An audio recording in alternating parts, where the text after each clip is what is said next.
பூவிருந்தவல்லி சிறை பணியாளர்கள் 10 பேர் ஒரே நேரத்தில் சஸ்பெண்ட் செய்யப்பட்டிருக்கிறார்கள். சிறை வளாகத்தில் செல்போன் பதுக்கிய விவகாரமே இதற்கு காரணம்.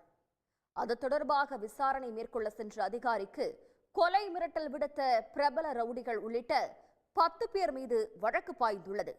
பின்னணி என்ன? ஹைதராபாத்தில் 67 வயது தாயார் மற்றும் 2 மகள்களை டிஜிட்டல் அரெஸ்ட் செய்திருப்பதாக கூறி 5.5 கோடி ரூபாயை சைபர் கிரிமினல்கள் பறித்திருக்கிறார்கள். சிபிஐ அதிகாரிகள் போன்று நடித்து மோசடியை அரங்கேற்றிய கும்பல் மகள்கள் இருவரையும் தேர்வில் பங்கேற்க மட்டும் அனுமதித்தனர். ஒரே குடும்பத்தைச் சேர்ந்த மூவரையும் 17 நாட்கள் வீட்டில் சிறை வைத்து மோசடி செய்தது எப்படி? எஃப்ஐஆரில் தொடர்வது சிறிய இடைவேளை. சென்னையில் போதைப்பொருள் வழக்கில் கைதான காவலர்கள் 3